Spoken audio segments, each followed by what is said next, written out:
Did you know that one of the most important women in Princess Diana's life just shared some surprising truths? We're talking about Lady Sarah McCorquodale, Diana's older sister, who played a huge role in shaping Diana's life in ways we might not expect. Born Elizabeth Sarah Lavinia Spencer on March 19, 1955, she was Diana's closest ally.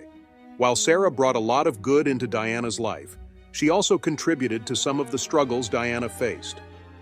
Now at 60, Sarah has opened up about many rumors that have swirled around her sister. So what are these rumors? What was Sarah's life like, and how did she influence Diana's story? Let's dive into that. Sarah had quite an adventurous life. After her father became the 8th Earl Spencer in 1975, she got the title the Honorable, and people quickly started calling her Lady Sarah. Many think she had an easy life filled with privilege, but that's not the case. She faced numerous challenges, including a tough battle with eating disorders in her early adult years, which deeply affected her social life. Let's backtrack a bit.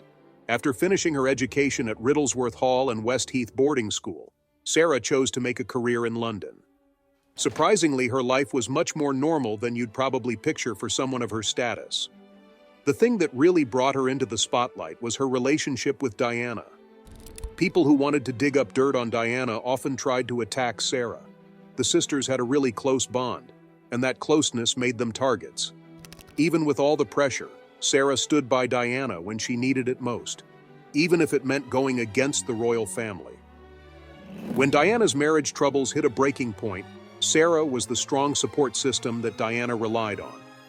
In many ways, Sarah was the knight in shining armor for her sister, helping Diana stand up for herself in her battle against Prince Charles. Sarah's support motivated Diana in ways that were truly significant. Lady Sarah was super excited to take on her royal duties. She stood by Diana through thick and thin, even when wild rumors flew around about Diana. Her loyalty didn't waver, not even after Diana's tragic passing. Sarah is a living reminder of what Princess Diana stood for, and since then, she has worked hard to keep Diana's legacy alive. So does she have an interesting story? Absolutely. Get ready to dive into Lady Sarah's life and find out how the closest friend of Diana was linked to her tragic end. It's well known that Neil McCorquodale, the love of Sarah's life, played a huge role in her story. But did you know that before Diana, Sarah was almost Queen of England? It's true. At 60, Sarah opened up about how she dated Prince Charles before he met Diana. Their romance didn't last, and Sarah made headlines when she turned him down hard, saying she wouldn't marry him if he were a dustman or the king. Even after breaking up with Charles, she stuck around his group of friends. In a surprising twist, Sarah actually introduced her younger sister Diana to Prince Charles, not knowing this would change both their lives forever and shake up the royal family. Before we jump into one of England's biggest mysteries, similar to Jack the Ripper, let's get to know Princess Diana a bit better. Born on July 1, 1961, she was named Diana Frances Spencer and was the fourth of 5 kids in the Spencer family. She grew up in the fancy park house at Sandringham, where her life took a fairy tale turn as she became close to the royals from a young age. Diana's grandmother was a lady-in-waiting to the Queen Mother, and Diana even played with Prince Andrew and Prince Edward during their family visits to Sandringham, giving her a unique childhood in royal circles. Diana grew up in a well-known family, but her childhood wasn't all that easy. Her parents had a really hard time getting along, and it all came down to the pressure on her mom to have a son. It was a lot for her mom to handle, especially since she couldn't control it. After dealing with constant belittling, her mom finally decided to divorce Diana's dad when she was just 7. So, Diana ended up living with her father, who later became Earl Spencer. But things didn't get better for her. Her stepmother, Rain, who was the Countess of Dartmouth, made life tough for her too. It felt like being in a Cinderella story where she had to put up with all the mess. So you might wonder when things really started going downhill for her. Well, it seemed to start because of her sister, who introduced Diana to Prince Charles back in 1977. Diana was only 16, and Charles was 12 years older than her. They started dating, but that's when trouble began. The big moment came in 1981 when they got married, and suddenly this young girl was the center of global attention. Was that a blessing or the beginning of a nightmare? Stick around to find out. Here's something funny. After Charles broke up with Diana's sister, he found Diana's innocence and charm really refreshing. He thought she was this sweet girl who wouldn't hurt him. And Diana, at just 19, thought Charles was her dream guy, her knight in shining armor. How ironic is that? If they could look back now, they might wish they could shake some sense into their younger selves, but maybe that was just meant to be. Their first meeting was pretty brief, and surprisingly, Diana wasn't that impressed with Charles. She thought he looked a bit sad. But while they were chatting, there was a spark between them, even if nobody realized it at the time. Charles had just gone through a breakup with her sister and lost his mentor, Lord Mountbatten, so he needed someone to show him some kindness. That's how Diana caught his attention. Their relationship started to bloom slowly, thanks to a barbecue where they were sharing sweet moments. Then, out of nowhere, Charles kissed her, and that was just the beginning of their roller coaster story. It all started with one of the most talked about relationships ever. Charles and Diana didn't spend a lot of time together at first, but Charles's busy life helped their romance move pretty fast. After just 13 meetings, he popped the question, and after giving it some thought, Diana said yes. This happened right before she headed off to Australia, which gave her plenty of time to think it over. She was thrilled to join the royal family, but if only she knew what was coming next. Their engagement was announced in 1981, and everyone was buzzing about this beautiful young woman who was about to marry a future king.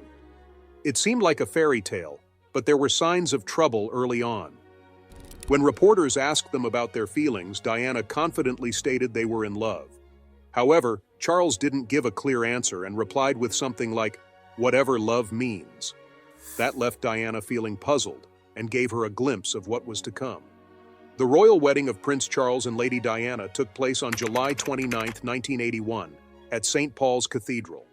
It was huge, with around 750 million people tuning in to watch. Diana's wedding dress, designed by David and Elizabeth Emanuel, became an instant classic. Who wouldn't be in awe of a dress with a 25-foot train and beautiful lace? The world was captivated by their seemingly perfect love story, and people were really invested, almost too much, because if anything went wrong, it would be a big deal. Meanwhile, rumors were swirling about Lady Sarah's feelings concerning her sister's marriage to her ex-boyfriend. Although Sarah publicly supported Diana and even claimed she helped bring them together, there were whispers of jealousy and resentment. To protect her sister, Sarah made a tough choice. She could have been as famous as Diana, but instead she kept a low profile so Diana could have her peace. When Diana found her footing, she showed everyone just how powerful the royal family could be. An ordinary aristocrat from the past was making waves by using her royal status to change the world. What would happen next in this fascinating royal saga? Thanks to Princess Diana, people remember her as a generous and caring person. She made a huge difference in important areas like HIV/AIDS, leprosy, and the fight against landmines. Her efforts really connected with the public, but they also annoyed some powerful folks. Once she got comfortable in her royal role, Diana wanted to help change how people viewed AIDS, especially since there was a lot of misunderstanding and fear in the 1980s. She launched an awareness campaign, and in 1987, she did something pretty brave. She hugged AIDS patients. That simple act made headlines all over the world, challenging the negative views around the disease and highlighting the need for compassion and support. Diana became the patron of the National AIDS Trust and regularly visited the London Lighthouse, a center for people with HIV/AIDS. Her popularity grew, and in 1997 she even met Nelson Mandela to talk about how to support children and families affected by HIV/AIDS. People still admire Diana today because she also worked with the British Red Cross and helped spread the word about landmines through her involvement with Halo Trust. In 1997, she went to Angola and walked through a minefield wearing protective gear, shining a light on the terrible impacts of landmines. Her work played a big role in getting the Ottawa Treaty signed, which banned anti-personnel mines. Diana didn't stop there.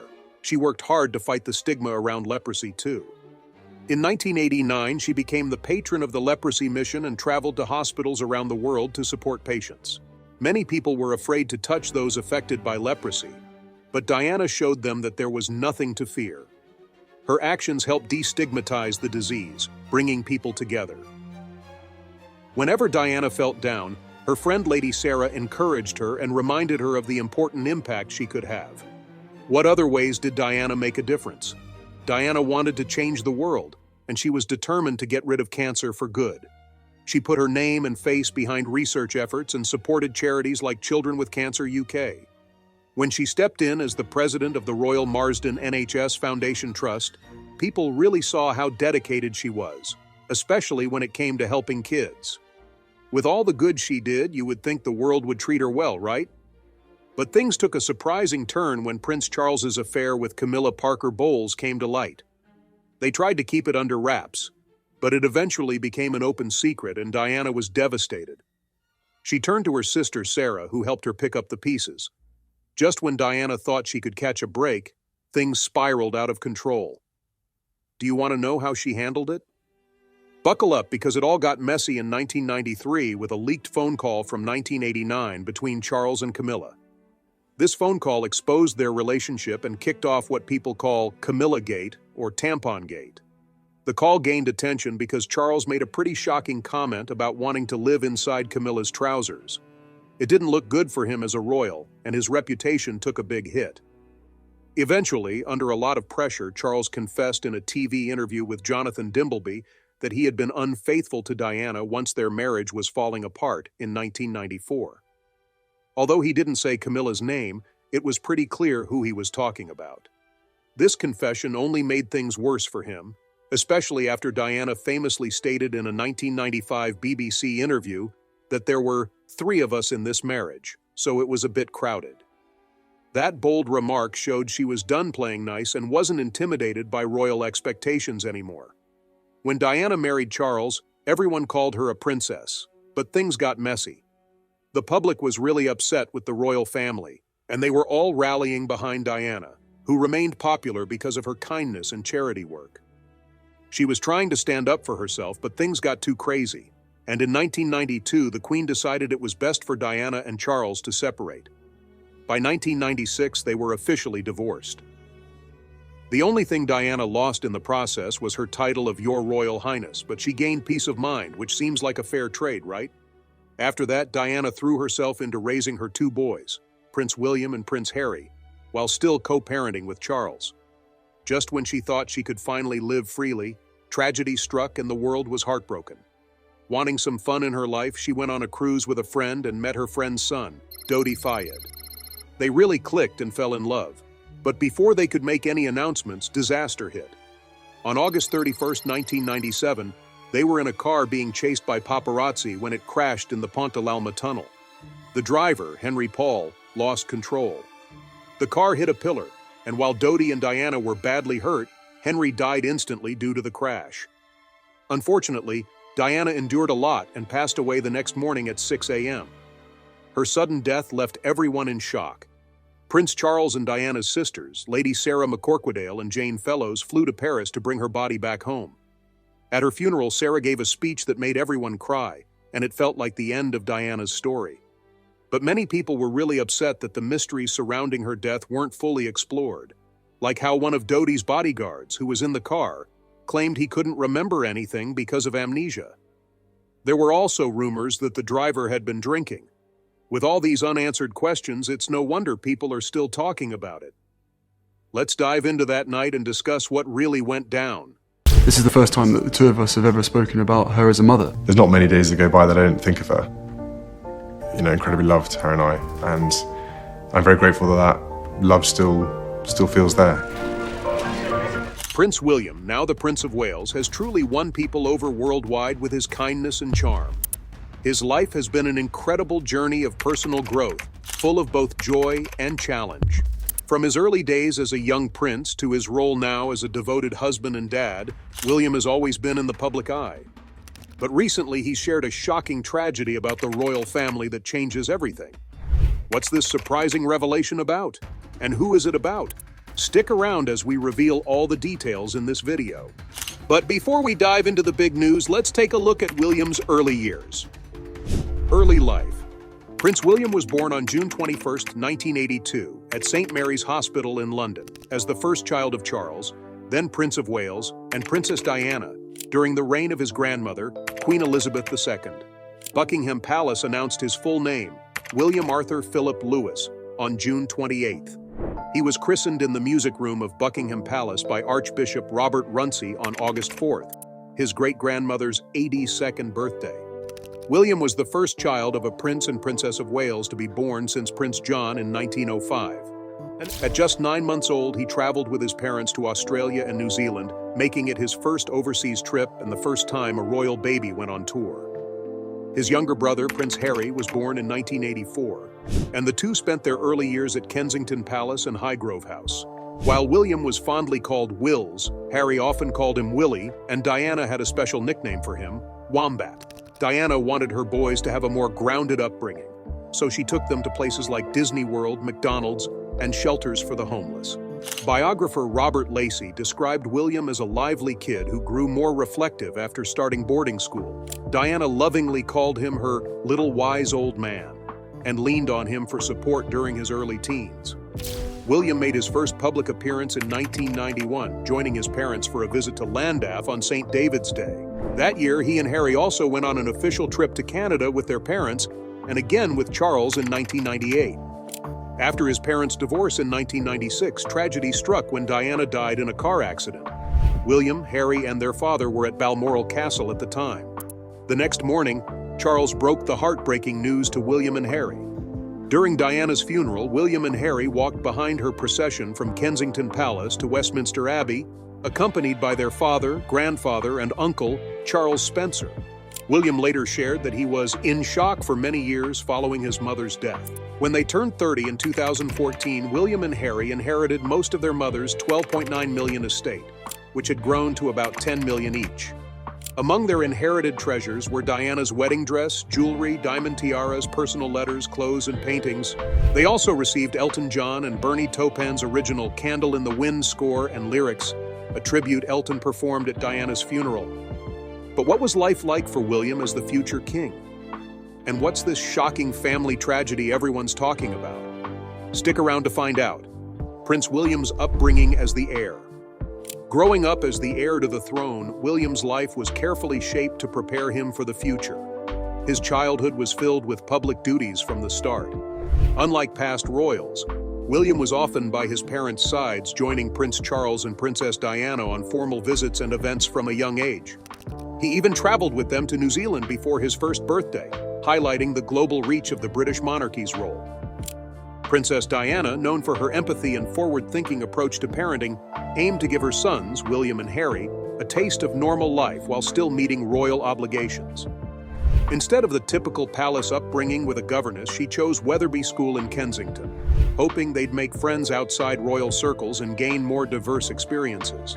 William especially appreciated his mother's relaxed approach, which reinforced her belief that life existed far beyond palace walls. This mindset shaped their family outings, vacations, and even hospital visits. Diana felt these real-world experiences were essential for her sons to develop empathy and a broader understanding of life beyond their royal heritage. As William and Harry grew, so did their participation in royal duties. Under Diana's loving guidance, they balanced school and personal growth with humanitarian and official engagements. Every aspect of their upbringing reflected Diana's dedication to shielding them from the pressures of public life while preparing them for their future roles in the monarchy. At 21, William became a Counselor of State, stepping into this role when the Queen attended the Commonwealth Heads of Government meeting that same year. In July 2005, he took on his first solo public duties overseas, visiting New Zealand for World War II commemorations. According to author Tina Brown, William had also expressed interest, like his father, in potentially becoming Governor-General of Australia. In 2009, the Queen set up a private office for William and Harry, appointing David Manning as their advisor. Manning joined William on his first official tour in January 2010, where they visited Auckland and Wellington. During this trip, William opened New Zealand's new Supreme Court building and was welcomed by a Maori chief. The tour drew big crowds and reminded people of Diana's popular 1983 visit. In March 2011, William returned to New Zealand to attend a memorial service in Christchurch after the earthquake, speaking on behalf of his grandmother. He then traveled to Australia to support communities impacted by floods in Queensland and Victoria. Despite all the love and support he received growing up, William carries a lasting scar from his youth. What was it that left such a mark on the young prince? Stay tuned to find out. The childhood scar. The scar on Prince William's forehead, right above his eyebrow, has an unexpected story behind it. A tale that mixes childhood innocence with a touch of drama. When William was 8, back in 1991, he was playing golf on a putting green. An everyday activity for many kids, but for William, it left a permanent mark. In an interview with CBBC Newsround, he shared the story behind it, jokingly comparing it to something out of Harry Potter. He explained that it all happened when he was hit by a 7-iron that came out of nowhere. According to the Daily Mail, the impact fractured his skull and required emergency surgery, as AP News reported. Thankfully, while serious, it was purely accidental. His school reassured everyone that William was popular among his friends and that there was no bad intent involved. Prince Charles and Princess Diana stayed by his side throughout his recovery, comforting him through a tough time. Sadly, Diana's untimely death later ended their close bond. How did William cope after losing his mother? Let's take a closer look. Prince William's response to losing his mother. When Princess Diana tragically passed away in a car accident on August 31, 1997, Prince William and Prince Harry were just 15 and 12 years old. At the time, neither of them spoke publicly about the loss or released a statement on their grief. But in recent years, both princes have opened up about what it was like to lose their mother so young. In the 2017 HBO documentary Diana, Our Mother, Her Life and Legacy, William and Harry shared their memories, describing the lasting impact her death had on them. Their last conversation with Diana was over the phone, a nightly routine that began after her split from Prince Charles. Reflecting on that final call, Harry said, "I can't remember what I said, but I'll probably regret forever how short the conversation was. If I'd known it would be the last, I would have said so much more." When the news broke, both William and Harry were devastated. William described the feeling, saying, "There's nothing like it. It's as if everything in your life, even your house, is suddenly shaken by an earthquake. It took me a while to process it all."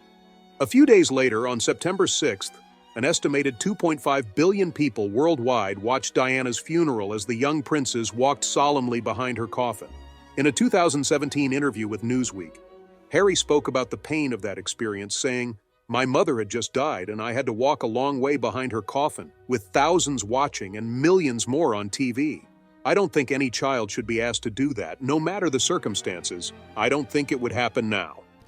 Immediately after Princess Diana's death, the royal family tried to help young princes William and Harry process their immense loss. "In Diana, Our Mother," William explained, "the family came together, and Harry and I tried to talk as best we could about it. But at that age, it was really hard to express yourself or comprehend how you felt. It's quite intricate." Harry, just 12 at the time, initially felt more shocked than tearful.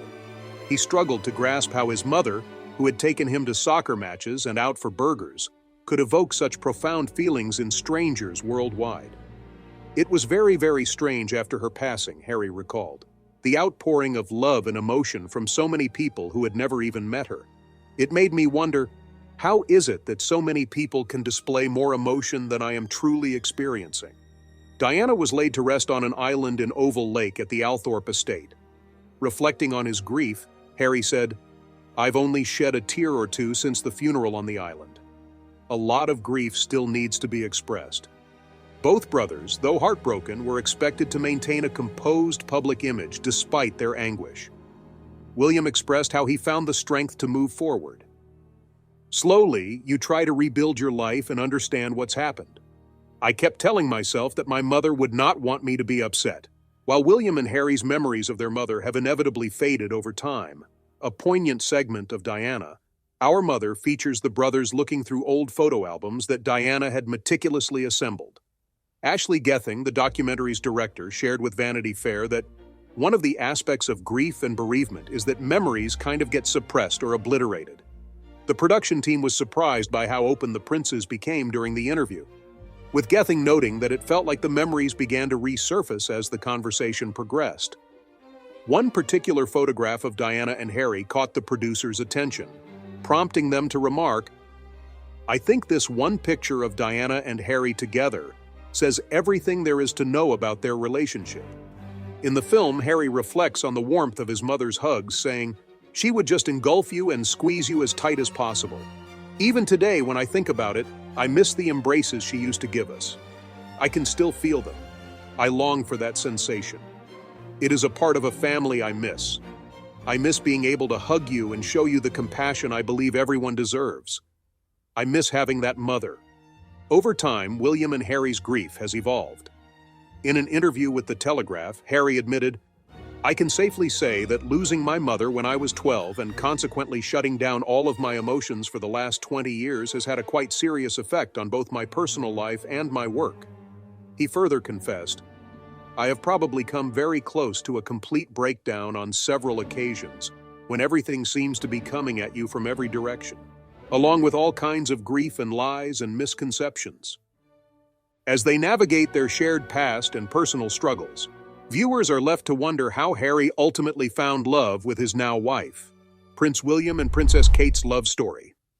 Prince William and Kate Middleton's love story began in 2001 at the University of St. Andrews, where they became good friends while residing at St. Salvator's Hall. Kate caught William's eye during a university charity fashion show in 2002, when she confidently walked the runway in a see-through lace dress. In their second year, William shared a flat with Kate and two other friends, further deepening their connection. By 2003, the couple had officially started dating. They lived together at Balgove House on the Strathtyrum estate from 2003 to 2005, sharing a home with two roommates. Their relationship faced a hiccup in 2004 when they briefly broke up but quickly reconciled.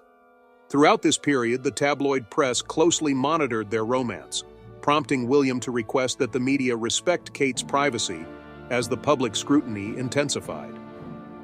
In December 2006, Kate attended the Royal Military Academy Sandhurst's passing out parade with her family, signaling her continued support for William. However, rumors of a breakup circulated in April 2007. Just 3 months later, they were spotted together at the Diana concert, sparking speculation that they had rekindled their relationship. Their bond grew stronger, and in June 2008, Kate attended the Order of the Garter procession at Windsor Castle, where William received the title of Royal Knight of the Garter. The couple moved to a cottage on the Bedorgan estate in Anglesey, Wales in June 2010, where they lived until 2014.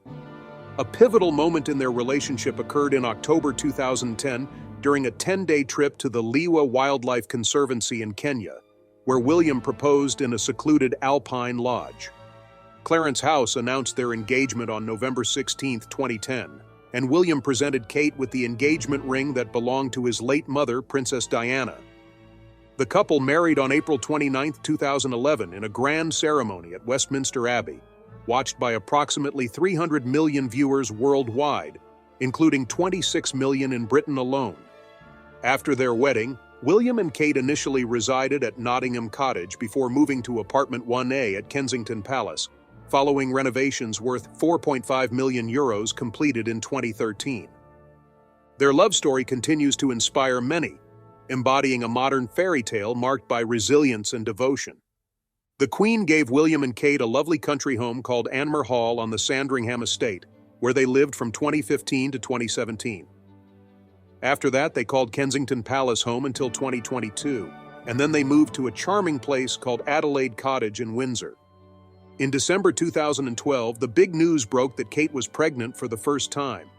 On July 22, 2013, she checked into the Lindo wing of St. Mary's Hospital in London, the very same place where Prince William was born. That day, she welcomed little Prince George into the world. Fast forward to September 2014, and it was revealed that Kate was expecting baby number 2. Princess Charlotte arrived on May 2, 2015, also at St. Mary's. Then, in September 2017, we heard she was having a third child, and Prince Louis was born on April 23, 2018. William and Kate also have 2 adorable English Cocker Spaniels named Orla and Lupo. Now, you might be wondering about the shocking news Prince William has shared and how it has impacted the royal family. Stick around and we'll spill all the details. The royal family tragedy. Princess Kate's illness. Kate Middleton, our beloved Princess of Wales, is one of the most admired women globally, known for her poise, charm, and dedication to her royal duties. But behind that serene smile and her tireless charity work, she's been facing some personal struggles that haven't been in the spotlight.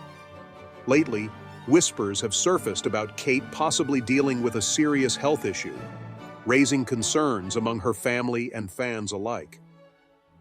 People have started to notice signs that something might be off with Kate's health, like her missing some important events and looking a bit worn out during her recent public appearances. The speculation really picked up steam when sources revealed that Kate had been diagnosed with cancer, making it clear just how serious her situation was. Kate has always been seen as a symbol of strength and resilience, effortlessly handling the pressures of royal life. But this new challenge was something she hadn't faced before, a personal battle that required a level of courage and determination she hadn't needed until now. For Kate, the diagnosis was a massive shock, not just for her, but also for her family and the millions of people who admire her. The news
wave of love and support.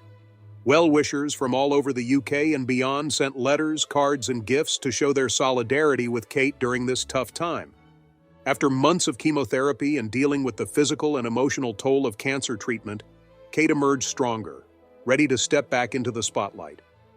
Her journey had been rough, but she handled it with her usual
Clifton Hospital, a position that his mother had held before him.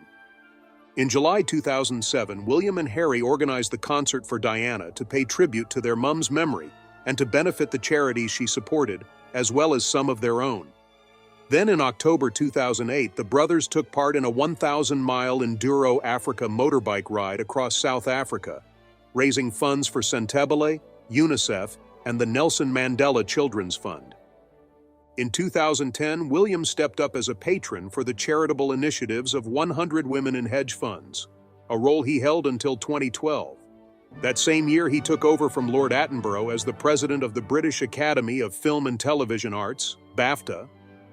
Then in March 2011, William and Kate launched a gift fund through the Foundation of Prince William and Prince Harry, which allows supporters to donate to various charities focusing on the armed forces, children, the elderly, arts, sports, and conservation. This foundation has since been renamed the Royal Foundation of the Prince and Princess of Wales. In March 2020, William jumped into action by featuring in a video for the National Emergencies Trust to kick off a fundraising campaign for charities during the pandemic. The response was phenomenal, raising an impressive 11 million euros in just the first week and ultimately hitting a whopping 90 million euros. This money was then distributed to frontline charities and local community groups through UK community foundations. Not long after, in April 2020, he officially became the patron of the organization. That same month, William made a surprise appearance on The Big Night In, a charity telethon during the pandemic.